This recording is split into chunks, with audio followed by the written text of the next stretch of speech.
لیکن وہ اسے پریئر کہتی تھی. انہوں نے کہا جب یہ پریئر لگتی ہے نا یہ کیڑے اس کو چھوڑ کے بھاگتے ہیں.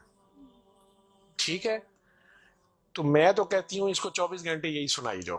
جب میں نے یہ باتیں سنی تو خیر میں نے کہا کہ اس کی بیوی کو کہو کہ وہ رپورٹ کا یا ہمیں رسید دے دیں, ہم خود اپنے طور پہ پتہ کر لیتے ہیں. میرے راؤنڈ کرنے کے بعد وہ بندی خود ہی آ گئی میرے پاس. مجھے نہیں پتا تھا کہ وہی سسٹر نے اس کی بٹھا کے کہیں کاؤنسلنگ کی تھی. اسے انہوں نے کہا کہ اس کو ہمیں شک ہے کہ ایڈز نہ ہو, کہ اس کی قوت مدافعت نہیں ہے, اس طرح کیڑے اس کو پڑ گئے, کچھ ہو گیا, شاید کمزوری سے ہو گیا, بیماری کی کمی سے ہو گیا. تو یہ اس کا ہم پتہ کرنا چاہ رہے ہیں. ادروائز تو جو دوائیاں ہیں وہ وہی رہنی ہے. کچھ طرح کی اس نے بات کی, کہتی کہ وہ ڈر گئی ہے تھوڑی سی, اور وہ کہتی میں نے بڑے ڈاکٹر صاحب سے کوئی بات کرنی ہے. بہرحال اب مجھے جتنا یاد ہے, میں 1 سال بڑی سوچا ہے اس کے اوپر کہ میں اس کو بیان کروں یا نہ کروں لوگوں کے سامنے. اس عورت نے بڑی خوفناک کہانی مجھے سنائی. جب اسے یہ ڈر پڑا نا کہ اس کو ایڈز نہ ہو اور اس کو نہ ایڈز لگ گئی ہو, اب وہ مجھے کہنے لگی کمرے میں آ کے کہ ڈاکٹر صاحب یہ جو میرا میاں ہے نا یہ اصل میں جادوگر ہے. میں نے کہا آپ نے تو پہلے دن لکھوایا کہ یہ رکشہ چلاتا تھا اور رکشہ ڈرائیور ہے. اس نے کہا جی یہ رکشہ ڈرائیور تو ہے لیکن یہ جادوگر ہے, کالا جادو کرتا ہے, لیکن کرتا قرآن سے تھا. مجھے ہنسی آ گئی, میں نے کہا قرآن سے کالا جادو کیسے ہو سکتا ہے. بہرحال ٹو کٹ اٹ شارٹ, اس عورت کی ہمارے وہ ڈاکٹرز نے مجھے, چونکہ وہ ویڈیو میرے پاس وہ صرف پڑی ہے جس میں وہ کیڑے پلیٹ میں ہماری اسے ڈش کہتے ہیں اس میں وہ نکال کے وہ ڈال رہے تھے, تو مجھے انہوں نے بھیجے کہ اس کا کرنا یہ کیا ہے. پہلی رات جب انہوں نے مجھے میسج کیا رات کو واٹس ایپ پہ, تو وہ ویڈیو میرے پاس پڑی ہوئی ہے. اور نے مجھے بتایا جی کہ میں خود کسی کی بیوی تھی,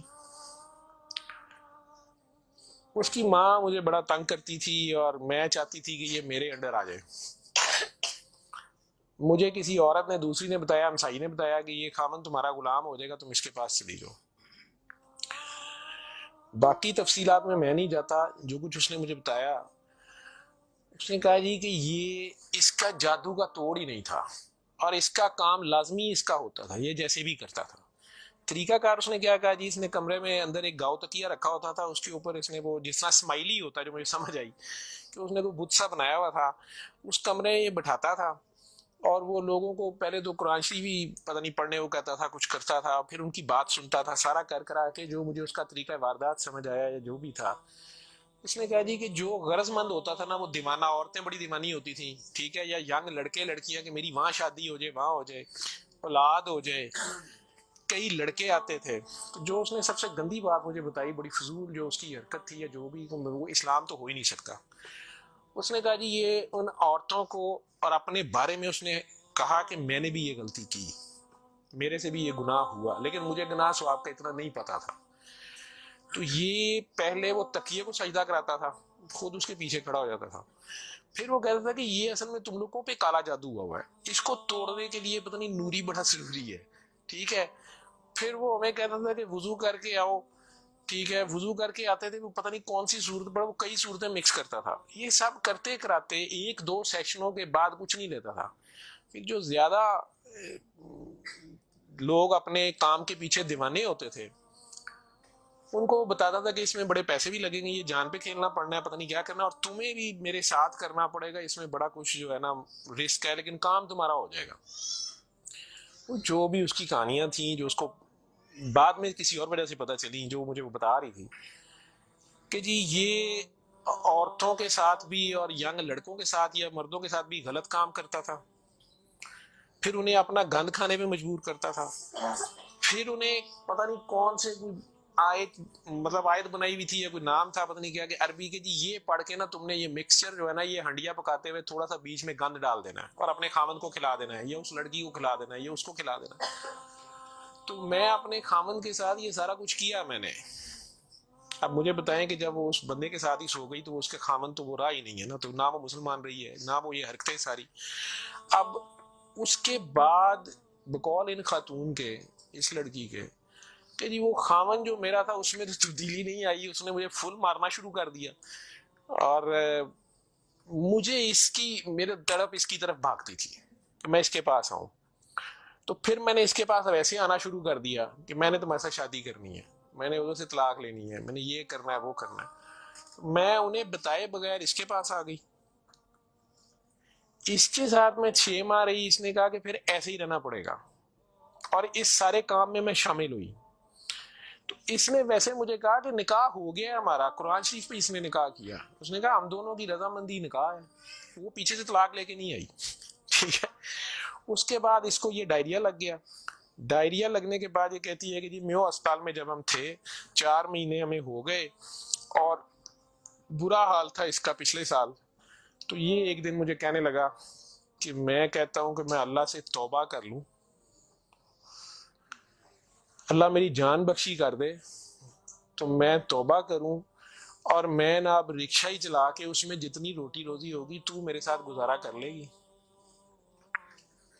اور تو بھی واپس چلی جا اپنے خامن کے پاس. ٹھیک. اور ادھر سے جا کے طلاق لے نہ لے, اور یہ نکاح نہیں ہے, اور جو بھی اس نے کہا کہ جی ہم نے توبہ کرنی بقول اس کے جو اس کی سمجھ تھی. یہ کہتی ہے جی میں واپس گئی, میرے خامن نے پھر مجھے مارا. اس نے کہا میں تمہیں طلاق دے چکا ہوں, تم میری طرف سے فارغ ہو, تم کہاں سے آئی ہو, یہ آئی ہو اتنی دیر بعد آئی ہو, جو بھی آئی ہو. خیر میں پھر واپس اس کے پاس آئی.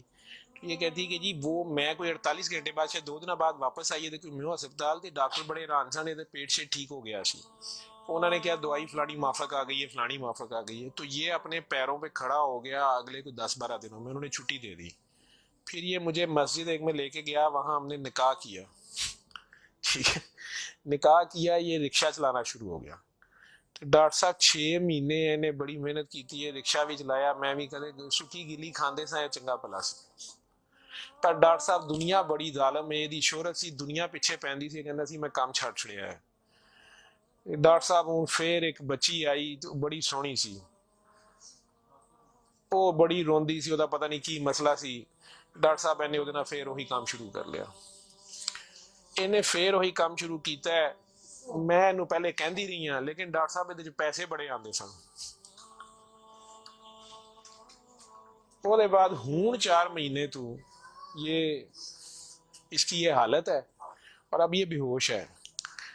اب میں اللہ سے توبہ کرنا چاہتی ہوں, اللہ مجھے معاف کر دے, مجھے تو سمجھ نہیں تھی, تو مجھے معافی لے دیں. اور اس کا اب کیا بنے گا اور کیا نہیں بنے گا. میں نے یہ کافی بیچ میں سے سینسر کر کے آپ لوگوں کو ساری بات سنائی ہے. اور مجھے کہتی ہے جو کیڑے اس کے اندر سے نکلتے ہیں یہ کیوں آ رہے ہیں, یہ کہاں سے آ رہے ہیں. میں کہ بی بی یہ میں نے اسے سائنسز وغیرہ سمجھایا. میں کہ یہ اس کے بہت زیادہ خون کی کمی ہے, اس کے اندر جراثیم پڑ گئے ہیں, جو بھی. میں ڈاکٹری تو میں اسے اور کیا میں اسے کہتا.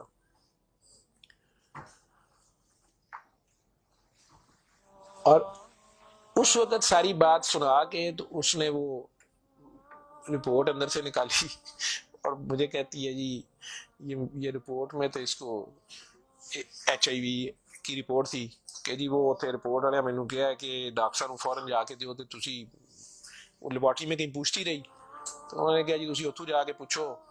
تے میں دسیا میرے خامن دی ہے, مینوں دسو. نے کہا تسی اپنی بھی کراؤ.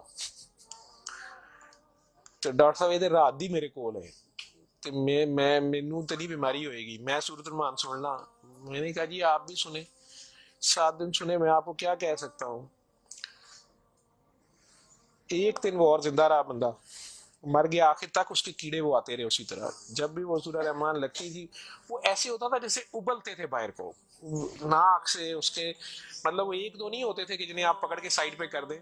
میں نے بتایا نا کہ وہ شکر مشین رکھ کے, تو اس سے وہ شکر میں ہم شک کرتے تھے اس کو سارا. وہ مشین میں جاتے تھے, لمبی سنیاں اس کی, ناک سے منہ سے. اور آخر میں وہ عورت بھی اس کی ڈیڈ باڈی لینے میں بھی تیار نہیں تھی. نہیں جی یہ میں نو کتنے دبا گی, یہ وہ. میں نہیں, اب اس کو یہ تو آپ نہیں لے کے جانا, ہم ہاسپٹل سے ہم کیا کر سکتے ہیں.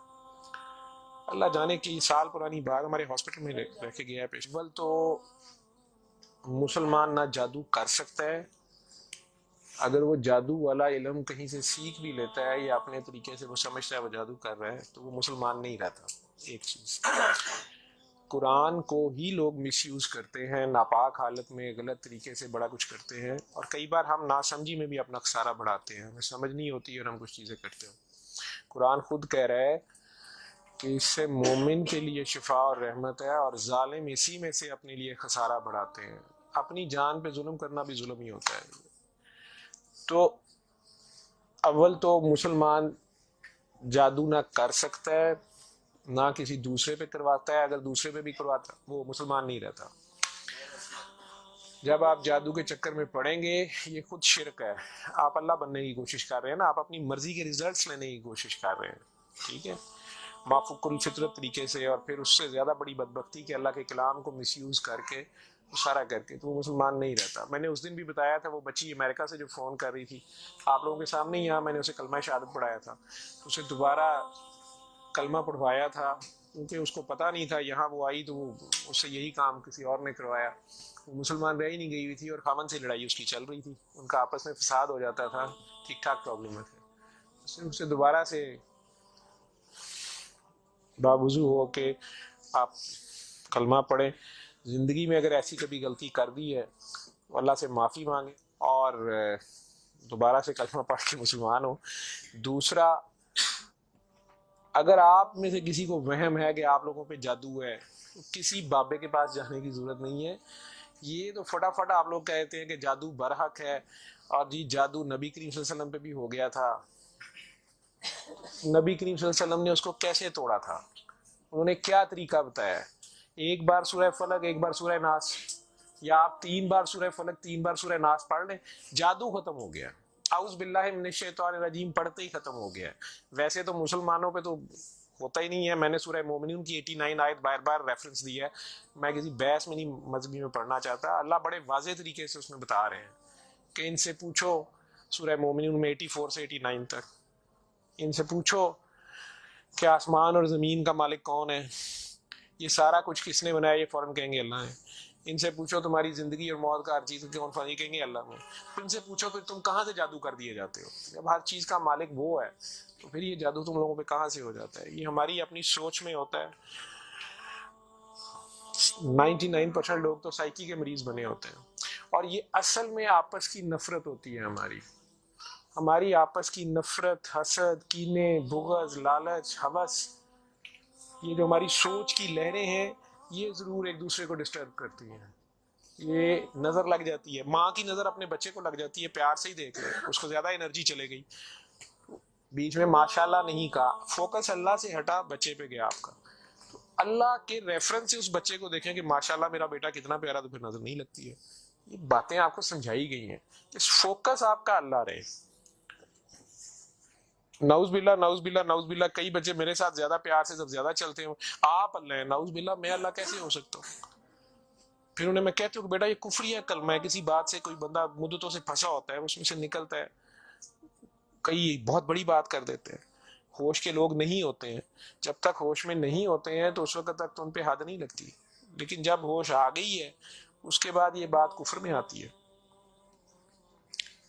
اور اللہ یہ برداشت نہیں کرتا. آپ ناسمجھی میں بھی کر رہے ہو، بچہ ناسمجھی میں بھی الٹی سیدھی حرکتیں کر رہا ہو تو ماں تو کان پکڑ لیتی ہے، اس نے بھی اسے سکھانا تو ہوتا ہے، اسے ثابت تو کرائے گا، پہچان تو کرا کے چھوڑے گا اللہ کون ہے، اللہ کہاں ہے. ٹھیک ہے، آیت الکرسی کا مطلب ہے کرسی کی نشانی، کرسی کا اشارہ. ٹھیک، جب آپ خوف کی حالت میں ہیں تو وہ پڑھ لیں، یا آپ کو لگتا ہے کہ ہمیں کوئی مسئلہ نہ ہو تو پڑھ لیں. اس کا مطلب یہ نہیں ہے کہ وہ آیت الکرسی کے لفظ یا آیت الکرسی کی وہ آپ کی حفاظت کرتے ہیں. اس کا مطلب کیا ہے؟ عربز کو تو پتہ چلتا تھا پڑھتے ہوئے کہ وہ کیا کہہ رہے ہیں. وہ ساری اللہ کی حمد اور اللہ کی شانیں بیان ہو رہی ہیں. تو کرسی کی بات ہو رہی ہے کہ کرسی زمین و آسمان پہ ہر طرف وہ ہے، تو اصل میں تو کرسی والے کی بات ہو رہی ہے. تو جو کچھ کرنا ہے کرسی والے نے کرنا ہے. تو اگر کرسی والے سے آپ کا دھیان ہٹ گیا، ٹھیک ہے، تو آپ کرسی کی پورا شروع ہو گئے، تب بھی پھنس گئے آپ.